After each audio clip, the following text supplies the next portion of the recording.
அணி திரள்வோம் இறை மக்களே, அன்பில் வாழ்வோம் ஓர் குலமாய்.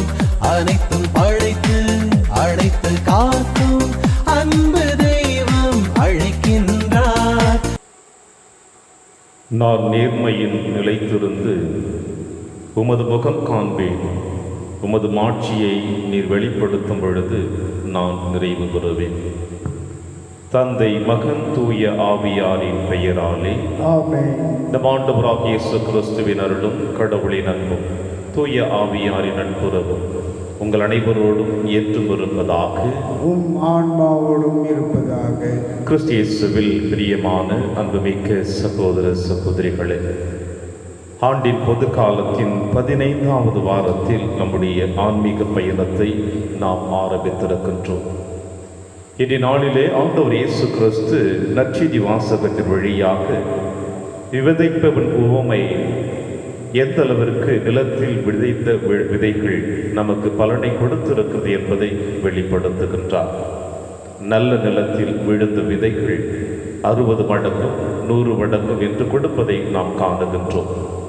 இறை வார்த்தை என்பது நம்முடைய உள்ளத்தின் ஆழத்தில் நல்ல நிலத்தில் விழுந்த விதைகளைப் போல பலனை கொடுக்கக்கூடியதாக இருக்க வேண்டும் என்று ஆண்டவர் என்று நமக்கு அழைப்பு விடுக்கின்றார். எனவே இயேசுவின் அழைப்பை ஏற்றவர்களாக இந்த திருப்பலியிலே நாம் அனைவரும் பங்கெடுப்போம்.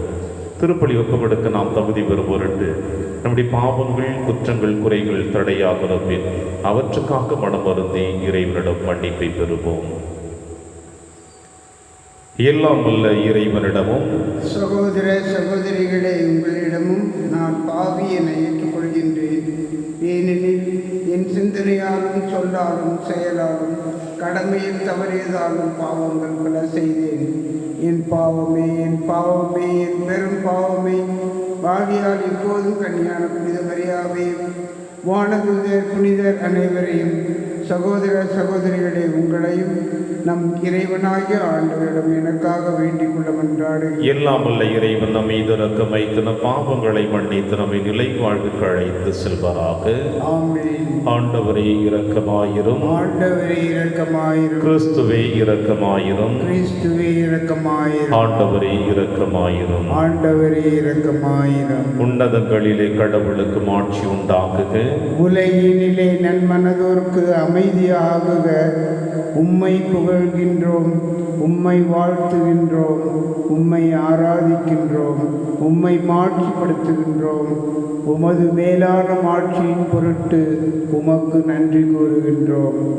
ஆண்டவராகிய இறைவா, வானுலக அரசரே, எல்லாம் வல்ல தந்தையாகிய இறைவா, ஒரே மகனாய் உதித்த ஆண்டவரே இயேசு கிறிஸ்துவே, ஆண்டவராகிய இறைவா, இறைவனின் செம்மறியே, தந்தையின் திருமகனே, உலகின் பாவங்களை போக்குபவரே, எங்கள் மேல் இரக்கமாயிரும். உலகின் பாவங்களை போக்குபவரே, எங்கள் மன்றாட்டை ஏற்றருளும். தந்தையின் வலப்பக்கம் வீற்றிருப்பவரே, எங்கள் மேல் இரக்கமாயிரும். ஏனெனில் இயேசு கிறிஸ்துவே, நீர் ஒருவரே தூயவர், நீர் ஒருவரே ஆண்டவர், நீர் ஒருவரே உன்னதர். தூய ஆவியாரோடு தந்தையாகிய இறைவனின் மாட்சியில் இருப்பவர் நீரே. ஆமென். மன்றாடுவோமாக. இறைவா, தவறி நடப்போர் நன்னெறிக்கு திரும்பி வர அவர்களுக்கு உமது உண்மையின் ஒளியை காட்டுகின்றீர். கிறிஸ்துவ நம்பிக்கையை கடைபிடிப்போர் அனைவரும் தமது பெயருக்கு பொருந்தாதவற்றை விளக்கவும் ஏற்றவற்றை செயல்படுத்தவும் செய்தருள்வீராக. உம்மோடும் தூய ஆவியின் ஒன்றிப்பில் இறைவனாய் என்றென்று வாழ்ந்து ஆட்சி செய்கிற எங்கள் ஆண்டவர் இயேசு கிறிஸ்து வழியாக உம்மை மன்றாடுகின்றோம். ஆமென். மழை நிலத்தை நனைத்து விளையச் செய்கிறது. இறைவாக்கினர் எசாயா நூலிலிருந்து வாசகம். அதிகாரம் 55, இறை திருவசனங்கள் 10 மற்றும் 11. ஆண்டவர் கூறுவது: மழையும் பனியும் வானத்திலிருந்து இறங்கி வருகின்றன. அவை நிலத்தை நனைத்து முளை அரும்பி வளரச் செய்து விதைப்பவனுக்கு விதையையும் உண்பவனுக்கு உணவையும் கொடுக்காமல் அங்கு திரும்பிச் செல்வதில்லை. அவ்வாறே என் வாயிலிருந்து புறப்படும் சொல்லும் வாக்கும் இருக்கும். அது என் விருப்பத்தை செயல்படுத்தி எதற்காக நான் அதை அனுப்பினேனோ அதை வெற்றிகரமாக நிறைவேற்றாமல் வெறுமையாய் என்னிடம் திரும்பி வருவதில்லை. இது ஆண்டவர் வழங்கும் அருள்வாக்கு. இறைவனுக்கு நன்றி. பதிலுரை பாடல் பல்லவி. நல்ல நிலத்தில் விழுந்த விதைகளோ விளைச்சலை கொடுத்தன. மண்ணுலகை பேணி அதன் நீர்வளத்தையும் நில வளத்தையும் பெருக்கினீர்.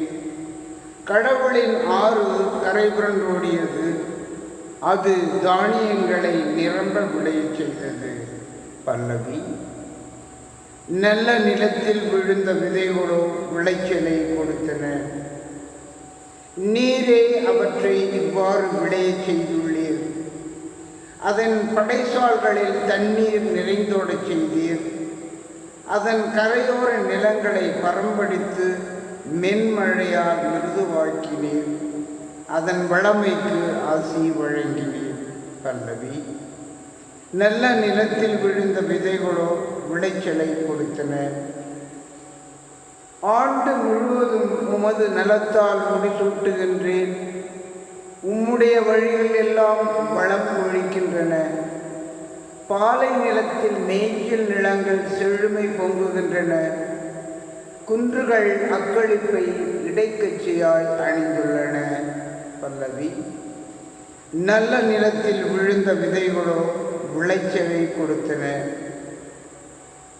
புல்விளைகள் மந்தைகளை ஆடை என கொண்டுள்ளன. பள்ளத்தாக்குகள் தானியங்களால் தங்களை பூர்த்தி கொண்டுள்ளன. அவற்றில் எங்கும் ஆரவாரம், எம்மருங்கும் இன்னிசை. பல்லவி. நல்ல நிலத்தில் விழுந்த விதைகளோ விளைச்சலை கொடுத்தன.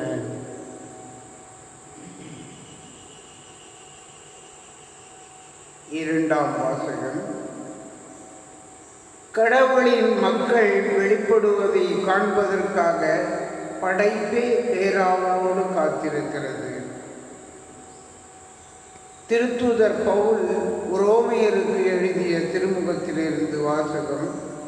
அதிகாரம் 8 இறை திருவசனங்கள் 18 முதல் 25 முடிய.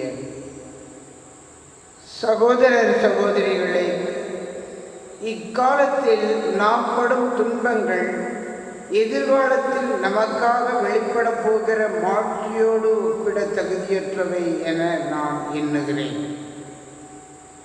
இம்மாட்சியுடன் கடவுளின் மக்கள் வெளிப்படுவதை காண்பதற்காகவே படைப்பே பேராவலோடு காத்திருக்கிறது. ஏனெனில் படைப்பு பயனற்ற நிலைக்கு உட்பட்டுள்ளது. தானே விரும்பியதால் அப்படி ஆகவில்லை. அதை உட்படுத்தினவரின் விருப்பத்தால் அவ்வாறு ஆயிற்று. எனினும் அது எதிர்நோக்கை இழந்த நிலையில் இல்லை. அது அழிவுக்கு அடிமைப்பட்டிருக்கும் நிலையிலிருந்து விடுவிக்கப்பட்டு கடவுளின் பிள்ளைகளுக்குரிய பெருமையையும் விடுதலையையும் தானும் பெற்றுக்கொள்ளும் என்கிற எதிர்நோக்கோடு இருக்கிறது. இந்நாள் வரை படைப்பு அனைத்தும் ஒருங்கே பேறுகால வேதனையுற்று தவிக்கின்றது என்பதை நாம் அறிவோம். படைப்பு மட்டுமல்ல, முதல் கொடையாக தூய ஆவியை பெற்றுக் கொண்டுள்ள நாமும் கடவுள் நம்மை தம் பிள்ளைகளாக்கப் போகும் நாளை, அதாவது நம் உடலை விடுவிக்கும் நாளை எதிர்நோக்கி பெருமூச்சு விடுகின்றோம். இது ஆண்டவர் வழங்கும் அருள்வாக்கு. இறைவனுக்கு நன்றி. அல்லேலூயா, அல்லேலூயா. இறைவனின் வார்த்தையே விதை, அதை விதைப்பவர் கிறிஸ்துவே. அவரை கண்டடைபவர் எல்லாரும் என்றென்றும் நிலைத்திருப்பர். அல்லேலூயா. ஆண்டவர் உங்களோடு இருப்பாராக. ஆன்மாவோடும் இருப்பாராக. தூய மத்தியில் எழுதிய பரிசுத்த நற்செய்தியிலிருந்து வாசகம். ஆண்டவரே மாற்றி உமக்கே. இயேசு வீட்டிற்கு வெளியே சென்று கடலோரத்தில் அமர்ந்தார். மக்கள் பெருந்திரளாய் அவரிடம் ஒன்று கூடி வந்தனர். ஆகவே அவர் படகில் ஏறி அமர்ந்தார். திரண்டிருந்த மக்கள் அனைவரும் கடற்கரையில் நின்று கொண்டிருந்தனர். அவர் ஊமைகள் வாயிலாக பலவற்றை குறித்து அவர்களோடு பேசினார். விதைப்பவர் ஒருவர் விதைக்கச் சென்றார். அவர் விதைக்கும் பொழுது சில விதைகள் வழியோரம் விழுந்தன. பறவைகள் வந்து அவற்றை விழுங்கிவிட்டன. வேறு சில விதைகள் மிகுதியாக மண்ணில்லாத பாறை பகுதிகளில் விழுந்தன. அங்கே மண் ஆழமாக இல்லாததால் அவை விரைவில் முளைத்தன. ஆனால் கதிரவன் மேலே இழ அவை காய்த்து வேர் இல்லாமையால் கருகி போயின. மற்றும் சில விதைகள் முட்செடிகளின் இடையே விழுந்தன. முட்செடிகள் வளர்ந்து அவற்றை நெருக்கிவிட்டன. ஆனால் இன்னும் சில விதைகள் நல்ல நிலத்தில் விழுந்தன. அவற்றுள் சில 100 மடங்காகவும் சில 60 மடங்காகவும் சில 30 மடங்காகவும் விளைச்சலை கொடுத்தன. கேட்க செவியுள்ளோர் கேட்கட்டும் என்றார். சீடர்கள் அவர் அருகே வந்து, ஏன் அவர்களோடு ஊமைகள் வாயிலாக பேசுகிறீர் என்று கேட்டார்கள். அதற்கு இயேசு அவர்களிடம் மறுமொழியாக கூறியது, விண்ணரசின் மறைபொருளை அறிய உங்களுக்கு கொடுத்து வைத்திருக்கிறது, அவர்களுக்கு கொடுத்து வைக்கவில்லை. உள்ளவருக்கும் கொடுக்கப்படும், அவர் நிறைவாக பெறுவர். மாறாக இல்லாதவரிடமிருந்து உள்ளதும் எடுக்கப்படும். அவர்கள் கண்டும் காண்பதில்லை, கேட்டும் கேட்பதில்லை, புரிந்து கொள்வதுமில்லை. இதனால் தான் நான் அவர்களோடு உவமைகள் வாயிலாக பேசுகின்றேன். இவ்வாறு எசாயாவின் பின்வரும் வாக்கு நீங்கள் நிறைவேறியிருக்கின்றது. நீங்கள் உங்கள் காதால் தொடர்ந்து கேட்டும் கருத்தில் கொள்வதில்லை, உங்கள் கண்களால் பார்த்து கொண்டே இருந்தும் உணர்வதில்லை. இம்மக்களின் நெஞ்சம் கொழுத்து போய்விட்டது, காய்ந்தும் மந்தமாகிவிட்டது. இவர்கள் தம் கண்களை மூடிக்கொண்டார்கள். எனவே கண்ணால் காணாமலும் காதால் கேட்காமலும் உள்ளத்தால் உணராமலும் மனம் மாறாமலும் இருக்கிறார்கள். நானும் அவர்களை குணமாக்காமல் இருக்கிறேன். உங்கள் கண்களோ பேறு பெற்றவை, ஏனெனில் அவை காண்கின்றன. உங்கள் காதுகளும் பேறு பெற்றவை, ஏனெனில் அவை கேட்கின்றன. நான் உறுதியாக உங்களுக்கு சொல்லுகிறேன், பல இறைவாக்கினர்களும் நேர்மையாளர்களும் நீங்கள் காண்பவற்றை காண ஆவல் கொண்டிருந்தார்கள், ஆனால் அவர்கள் காணவில்லை. நீங்கள் கேட்பவற்றை கேட்க விரும்பினார்கள், ஆனால் அவர்கள் கேட்கவில்லை. எனவே விதைப்பவன் ஊமையை பற்றி கேளுங்கள். வழியோடு விதைக்கப்பட்ட விதைகளுக்கு ஒப்பானோர் இறையாட்சியை குறித்து இறை வார்த்தையை கேட்டும் புரிந்து கொள்ள மாட்டார்கள். அவர்கள் உள்ளத்தில் விதைக்கப்பட்ட விதைகள் தீயோன் கைப்பற்றி செல்வான். பாறை பகுதிகளில் விதைக்கப்பட்ட விதைகளோ ஒப்பானோ இறை வார்த்தையை கேட்டவுடன் அதை மகிழ்ச்சியோடு ஏற்றுக்கொள்வார்கள். ஆனால் அவர்கள் வேறற்றவர்கள். எனவே அவர்கள் சிறிது காலமே நிலைத்திருப்பார்கள். இறை வார்த்தையின் பொருட்டு வேதனையோ இன்னலோ நேர்ந்தவுடனே தடுமாற்றம் அடைவார்கள். முட்செடிகளுக்கு இடையில் விழுந்த விதைகளுக்கு ஒப்பாவோர் இறை வார்த்தையை கேட்டும் உலக கவலையும் செல்வமாயும் அவ்வார்த்தையை நெருக்கி விடுவதால் பயனளிக்க மாட்டார்கள். நல்ல நிலத்தில் விதைக்கப்பட்ட விதைகளுக்கு ஒப்பானோர் இறை வார்த்தையை கேட்டு புரிந்து கொள்வார்கள். இவர்களுள் சிலர் 100 மடங்காகவும் சிலர் 60 மடங்காகவும் சிலர் 30 மடங்காகவும் பயனளிப்பார்கள். இது ஆண்டவர் வழங்கும் அருள்வாக்கு. கிறிஸ்துவே உமக்கு புகழ்.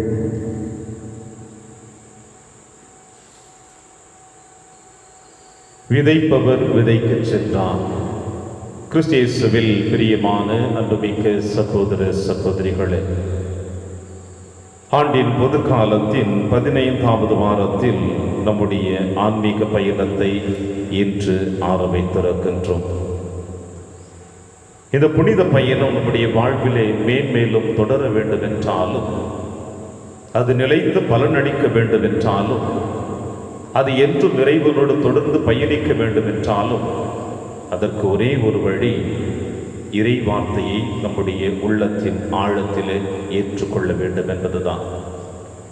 எவனொருவன் இறை வார்த்தையை தன்னுடைய உள்ளத்தின் ஆழத்தில் ஏற்றுக்கொண்டு அதன்படி வாழ ஆரம்பிக்கின்றானோ அவன் நிறைவாழ்வை பெறுவான் என்று நம் ஆண்டவர் இன்று உங்களுக்கும் எனக்கு வெளிப்படுத்துகிறார். இதை நற்செய்தி வாசகத்திலே ஆண்டவர் இயேசு கிறிஸ்து கடற்கரை ஓரமாக படகின் மீது ஏறி அமர்ந்து கொண்டு தேடி வந்த மக்களுக்கு இறை வார்த்தையை போதிக்க ஆரம்பிக்கின்றார். அவருடைய அமர்ந்து கொண்டிருக்கிற இடமும் அவர் போதிக்கக்கூடிய வார்த்தைகளும் எந்த விதமான தொடர்புகளும் இல்லாமல் இருப்பதை நாம் காணுகின்றோம். கடற்கரை ஓரமாக வந்து அமர்ந்து கொண்டு இறை வார்த்தை கேட்க வந்திருக்கிற மக்கள் நிச்சயமாக மீன்களை பிடிக்கக்கூடிய மீனவர்களாகத்தான் இருக்க முடியும்.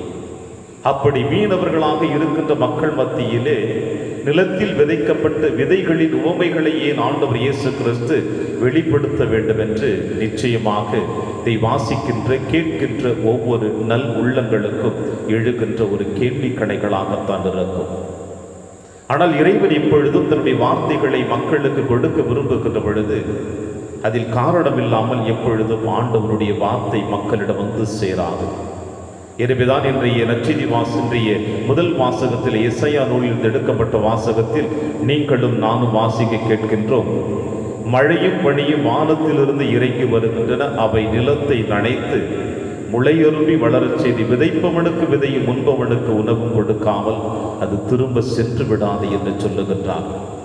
ஆக எந்த அளவிற்கு இறை வார்த்தை உயிரோட்டம் உள்ளது, வாழ்வு தரக்கூடியது, நல்லதொரு பலனை கொடுக்கக்கூடியது. இவ்வாறு உயிரோட்டம் உள்ள வாழ்வு தரக்கூடிய பலனளிக்கக்கூடிய வார்த்தைகள் இன்று ஆண்டவர் இயேசு கிறிஸ்து 4 விதமான நிலங்களில் விழுகின்ற விதைகளை இன்று நமக்கு வெளிப்படுத்துகின்றார். அவ்வாறு சொல்லுகின்ற பொழுது இந்த ஊமையை முடிக்கின்ற தருணத்தில் ஆண்டவர் இயேசு கிறிஸ்து இறுதியாக ஒரு வார்த்தையை சொல்லி முடிக்கின்றார் தன் சீடர்களிடம். கேட்க செவியுள்ளோர் கேட்கட்டும் என்று சொல்லுகிறார். பிரியமான சகோதர சகோதரிகளே, உதவி செய்யவில்லை என்றாலும் உபத்திரம் செய்யாத என்று நம்முடைய தமிழிலே ஒரு சொல்லாடல் இருப்பதை நாம் கேட்கின்றோம். ஆண்டவர் இயேசு கிறிஸ்து பல நேரங்களிலே இறை வார்த்தையை போதிக்க தொழுகை கூடங்களில் அமர்ந்து மக்களுக்கு இறை வார்த்தையை போதித்ததை நாம் கேட்கின்றோம் வேதத்தின் வழியாக. இவ்வாறு இறை வார்த்தையை தொழுகை கூடங்களில் போதிக்கக்கூடிய ஆண்டவர் இயேசு கிறிஸ்து ஏன் கடற்கரை ஓரத்திலே வந்து படகின் மீது ஏறி அமர்ந்து கொண்டு தன்னை நாடி வந்த பிள்ளைகளுக்கு இந்த வார்த்தையை போதிக்கிறார் என்றால், இயேசுவினுடைய போதனை, இயேசுவினுடைய இறைத்தன்மை வாழ்வு அவரை காணுகின்ற பரிசேயர்களுக்கும் சதுசேயர்களுக்கும் மறைவல்லுநர்களுக்கும் ஏற்றுக்கொள்ள முடியவில்லை. ஏனென்றால் இந்த மறைநூல் வல்லுநர்களும் சதுசேயர்களும் பரிசேயர்களும் நல்ல நிலத்தில் விழுந்த விதைகளைப் போல அவர்கள் இல்லை. மாறாக வழியோரத்தில் விழுந்த நிலம் போல, பாறை நிலத்தில் விழுந்த நிலம் போல, முச்செடிகளுக்கு நடுவில் விழுந்த நிலம் போல அவர்கள் வாழ்ந்து கொண்டிருக்கிறார்கள். தங்களுடைய சுயநல வாழ்வினால், தங்களுடைய அதிகாரத்தன்மையினால் இறை வார்த்தையை மக்களுக்கு போதிப்பதிலும் அது தடையாக இருப்பதிலும் அவர்கள் முழுவதுமாக கங்கணம் கட்டி கொண்டிருந்தார்கள். எனவேதான் ஆண்டவர் இயேசு கிறிஸ்து இந்த இறை வார்த்தையை தொழுகை கூடங்களில் போதிப்பதற்கு பதிலாக மக்கள் அவரை தேடி வருகின்ற பொழுது போதிக்கிறார் என்றால், இந்த இறை வார்த்தை எப்படிப்பட்ட நிலங்களில் விழுகிறது என்பதை வெளிப்படுத்துகிறார். எந்த ஒரு விவசாயியும் தன்னுடைய நிலத்தில் விதைகளை எடுத்து சென்று விதைக்கின்ற பொழுது வழியோரங்களிலோ பாறை நிலங்களிலோ முற்செடிகளிலோ நடுவிலே எந்த ஒரு விவசாயி விதைப்பதில்லை. மாறாக தன்னுடைய நிலத்தை பண்படுத்தி சரியாக அதை பண்படுத்தி அதன் பிறகுதான் தன்னுடைய விதைகளை சரியாக பண்படுத்திய நிலத்தில் விதைத்திருப்பார். வழியோரங்களிலும் எந்த ஒரு விவசாயி நிலத்தை விதையை விதைத்து விட மாட்டார், பாறை நிலங்களில் விதைத்து விட மாட்டார், முற்செடிகளில் விதைத்து விட மாட்டார். ஏனென்றால் தன்னுடைய விதைகள் நல்ல நிலத்தில் விழ வேண்டும், நல்ல பலனை கொடுக்க வேண்டும் என்று அவன் எந்த விவசாயி விரும்புவான்.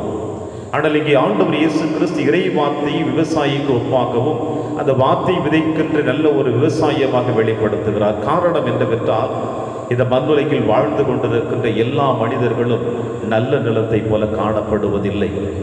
முற்செடிகளின் நடு விழுகின்ற நிலத்தை போல காணப்படுவதில்லை. ஒவ்வொரு மனிதனும் ஒவ்வொரு தனிப்பட்ட நிலைமைகளில் வாழ்ந்து கொண்டிருக்கிறார் என்பதை இன்று ஆண்டவர் இயேசு கிறிஸ்து வெளிப்படுத்துகிறார். எனவேதான் நற்செய்தி வாசகத்தினுடைய இறுதி அத்தியாயத்தில் கேட்க செவியுள்ளவன் கேட்கட்டும் என்று சொல்லப்படுகின்ற பொழுது, அந்த இறை வார்த்தை கேட்கின்ற எந்த ஒரு மனிதன் அதை உள்வாங்க விரும்புகின்றானோ அவனால் மட்டும்தான் 100 மடங்கும் 60 மடங்கும் 30 மடங்கும் கொடுக்க முடியும் என்று சொல்லுகிறார்.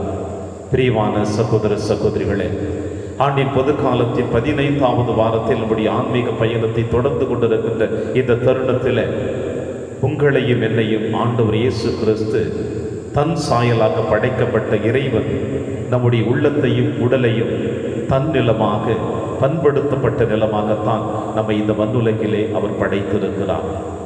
காலப்போக்கிலே நீங்களும் நாமும் பல நேரங்களிலே வழியோரங்களைப் போலவும் பாறை நிலம் போலவும் முச்செடிகளைப் போலவும் நம்முடைய அன்றாட வாழ்வை நாம் அழைத்து சென்று கொண்டிருக்கின்றோம்.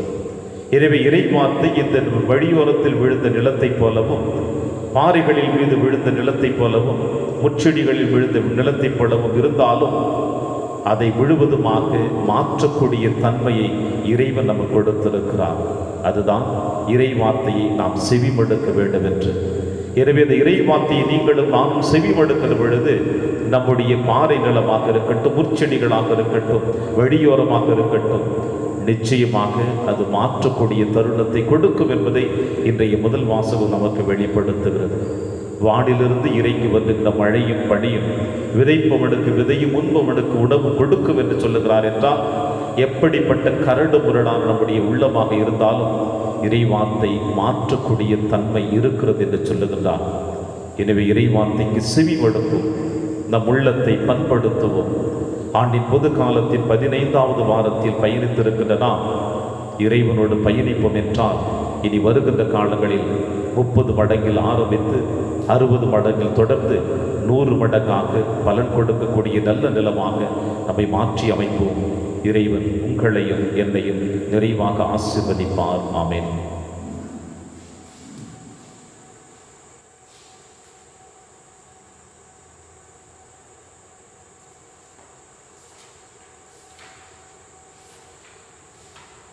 ஒரே கடவுளை நம்புகின்றேன்.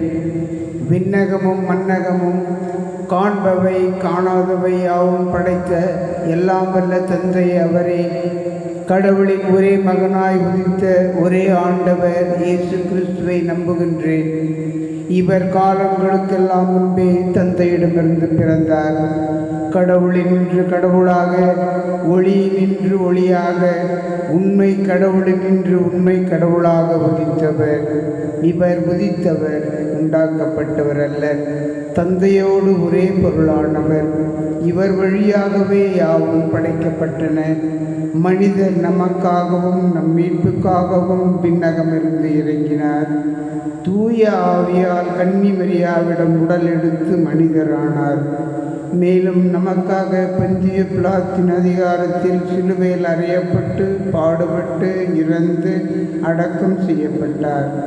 மறைநூல்களின்படி 3ஆம் நாள் உயிர்த்தெழுந்தார். விண்ணகத்துக்கு எழுந்தருளி எல்லாம் வல்ல தந்தையின் வலப்பக்கம் வீற்றிருக்கின்றார். வாழ்வோரையும் இறந்தோரையும் தீர்ப்பிட மாட்சியுடன் மீண்டும் வர இருக்கின்றார். அவரது ஆட்சிக்கு முடிவு இராது. தந்தையிடமிருந்தும் மகனிடமிருந்தும் புறப்படும் ஆண்டவரும் உயிர் அளிப்போருமான தூய ஆவியாரை நம்புகின்றேன். இவர் தந்தையோடும் மகனோடும் ஒன்றாக ஆராதனையும் ஆட்சியும் பெறுகின்றார். இறைவாக்கினர்கள் வாயிலாக பேசியவர் இவரே. ஒரே புனித கத்தோலிக்க திருத்தூதர் வழிவரும் திரு அவையை நம்புகின்றேன். பாவ மன்னிப்புக்கான ஒரே திருமுழுக்கை ஏற்றுக்கொள்கின்றேன். இறந்தோரின் உயிர்ப்பையும் வரவிருக்கும் மறு உலக வாழ்வையும் எதிர்பார்க்கின்றேன். ஆமென்.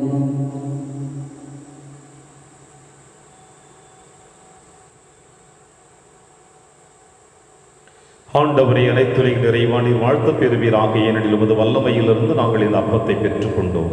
நிலத்தின் விளைவு மனித உழைப்பின் பயிரமான இந்த அப்பத்தை உமக்கு கொடுக்கின்றோம். இது எங்களுக்கு வாழ்வளிக்கும் அப்பமாக மாறும். இறைவன் என்றென்றும் வாழ்த்து பெறுவாராக.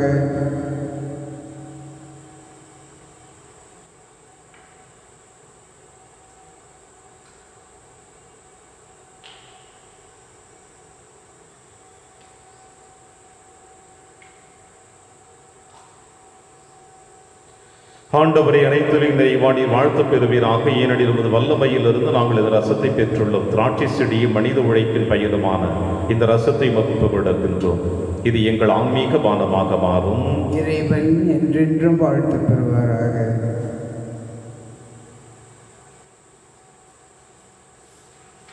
சகோதர சகோதரிகளை, என்னுடையது உங்களுடையதுமான இப்பலி எல்லாமுல தந்தையாக இறைவனுக்கு ஏற்றதாகும்படி செபியுங்கள்.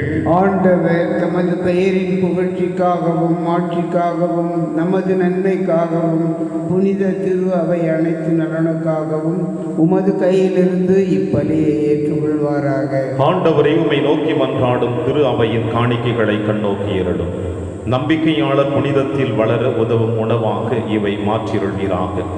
எங்கள் ஆண்டவராகிய கிறிஸ்து வழியாக மன்றாடுகின்றோம். ஆமென். ஆண்டவர் உங்களோடு இருப்பாராக. உம் ஆன்மாவோடும் இருப்பாராக. இதயங்களை மேலே எழுப்புங்கள். ஆண்டவரிடம் எழுப்பியுள்ளோம். இறைவனாகிய ஆண்டவருக்கு நன்றி கூறுவோம். அது தகுதியும் நீதியுமானது. ஆண்டவரே, தூயவரான தந்தையை என்றும் ஆளும் எல்லாம் அல்ல இறைவா, என்னாலும் எவ்விடத்திலும் நாங்கள் உமக்கு நன்றி செலுத்துவது மெய்யாகவே தகுதியும் நீதியுமாகும், எங்கள் கடமையும் மீட்புக்குரிய செயலுமாகும். நாங்கள் வாழ்வதும் இயங்குவதும் இருப்பதும் உம்மாலேதான்.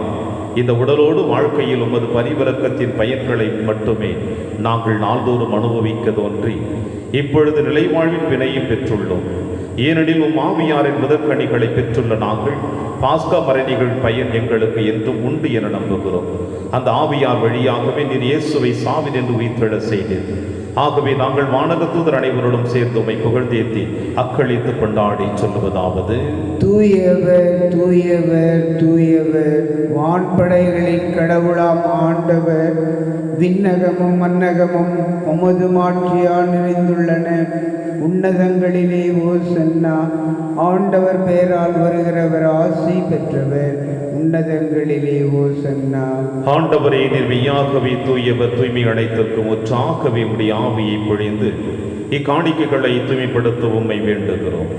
இவ்வாறு எங்கள் ஆண்டவர் இயேசு கிறிஸ்துவின் உடலும் இரத்தமுமாக எங்களுக்கு இவை மாறுவனவாக. அவர் பாடுபட உளம் கணிந்து தம்மை கையளித்த போது அப்பத்தை எடுத்து நன்றி செலுத்தி அதை பிட்டு தம் சீடருக்கு அளித்து அவர் கூறியதாவது: அனைவரும் இதிலிருந்து பெற்று உண்ணுங்கள், ஏனெனில் இது உங்களுக்காக கையளிக்கப்படும் என் உடல்.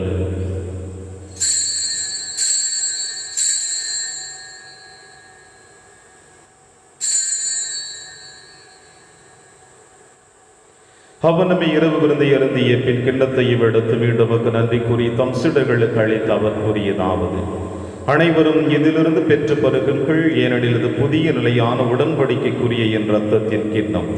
இது பாவ மன்னிப்புக்கென்று உங்களுக்காகவும் பலருக்காகவும் சிந்தப்படும். இதை என் நினைவாக செய்யுங்கள்.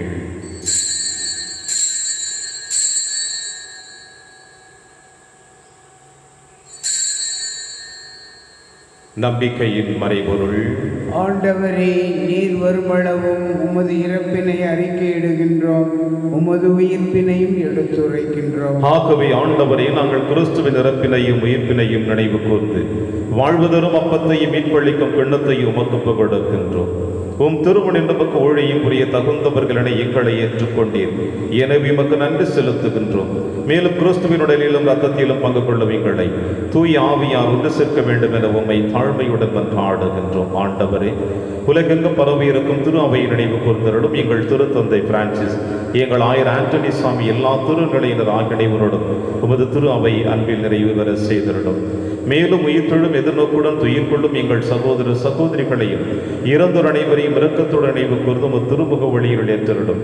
எங்கள் அனைவர் மீதும் இரக்கமாயிரும். கடவுளின் கன்னி தாயான புனித மரியா, அவருடைய கணவரான புனித யோசேப்பு, புனித திருத்தூதர்கள், இவ்வுலகில் முகுந்தவராயிருந்தாகிய புனிதர் அனைவருடன் நாங்கள் நிலைவாழ்வில் பங்கு கொள்ளும் தகுதி பெற்று உம் திருமகன் இயேசு கிறிஸ்து வழியாக உம்மை புகழ்ந்தேத்தும் வரமருள உம்மை மன்றாடுகின்றோம்.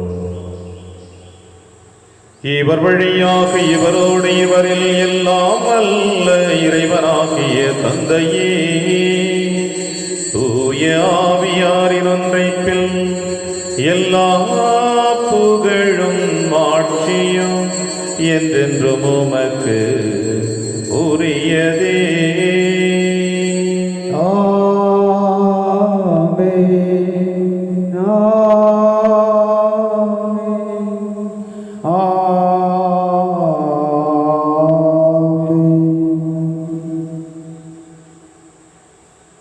மீட்பரின் கட்டளையால் கற்பிக்கப்பட்டு இறை படிப்பினையால் பயிற்சி பெற்ற நாம் அனைவரும் துணிந்து செல்வோம்.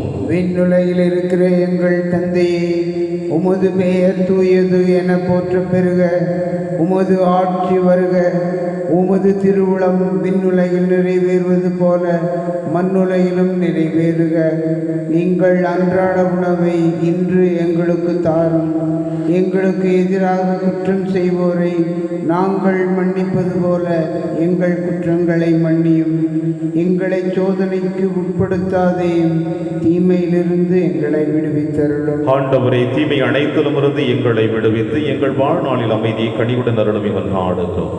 உமது இரக்கத்தின் உதவியால் நாங்கள் பாவத்திலிருந்து எப்பொழுது விடுதலை பெற்று யாதொரு கலக்கமுமின்றி நலமாய் இருப்போமாக. நாங்கள் எதிர்நோக்கி இருக்க பேரின்பத்திற்காகவும் மீட்பராக இயேசு கிறிஸ்து வருகைக்காகவும் காத்திருக்கின்றோம். ஏனெனில் ஆட்சியும் வல்லமையும் மாட்சியும் என்றென்றும் உமதே. ஆண்டவரே இயேசு கிறிஸ்துவே, அமைதியை உங்களுக்கு விட்டுச் செல்கிறேன், என் அமைதியை உங்களுக்கு அளிக்கிறேன் என்று உம் திருத்துதர்களுக்கு மொழிந்தீரேன். எங்கள் பாவங்களை பாராமல் திரு அவையின் நம்பிக்கையை கண்ணோக்கி உமது திருவுளத்திற்கேற்பதற்கு அமைதியை முற்றும் அளித்தருள்வீராக. என்று வாழ்ந்து ஆட்சி செய்கின்றவர் நீரே.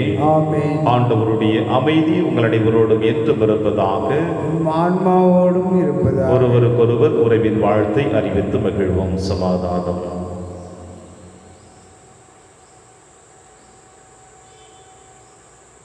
உலகின் பாவங்களை போக்கும் இறைவனின் செம்மறியே, எங்கள் மேல் இரக்கமாயிரும். உலகின் பாவங்களை போக்கும் இறைவனின் செம்மறியே, எங்கள் மேல் இரக்கமாயிரும். உலகின் பாவங்களை போக்கும் இறைவனின் செம்மறியே, எங்களுக்கு அமைதியை அளித்தருளும். இதோ இறைவனின் செம்மறி, இவரே நம் அனைவரின் பாவங்களையும் போக்குகின்றவர். செம்மறியின் விருந்திற்கு அழைக்க பெற்ற நம் அனைவரும் பெறு பெற்றோர். ஆண்டவரே, நீரின் இல்லத்தில் எழுந்தருள நான் தகுதியற்றவன். ஆனால் ஒரு வார்த்தை மட்டும் சொல்லியருளும், எனது ஆன்மா நலம் அடையும். கிறிஸ்துவின் திருவிடலும் திருரத்தமை காத்து நமக்கு நிலையான வாழ்வளிப்பதாக. ஆமென்.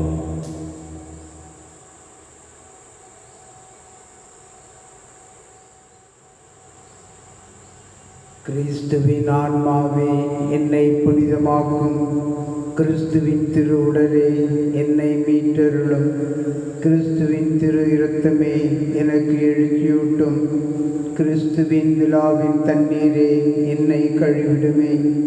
கிறிஸ்துவின் பாடுகளே என்னை தேற்றிடுமே. ஓ நல்ல இயேசுவே, எனக்கு செவிசாயும். உம் திருக்காயங்களுள் என்னை மறைத்திருளும். உம்மிடமிருந்து என்னை பிரிய விடாதேயும். தீய பகைவரிடமிருந்து என்னை காத்தருளும். எனது இறப்பின் வேளையில் என்னை அழைத்தருளும். உம்மிடம் வர எனக்கு கட்டளையிட்டருளும். புனிதர்களோடு எக்காலமும் உம்மை புகழச் செய்யும். ஆமென். என் சதையை உண்டு எனது இரத்தத்தை குடிப்பவர் என்னோடு இணைந்திருப்பார், நானும் அவரோடு இணைந்திருப்பேன் என்கிறார் ஆண்டவர். நன்றி கூறி வந்தாடுவோமாக. ஆண்டவரே, உம்முடைய அருட்கொடைகளை பெற்றுக்கொண்ட நாங்கள் உம்மை வேண்டுகிறோம்.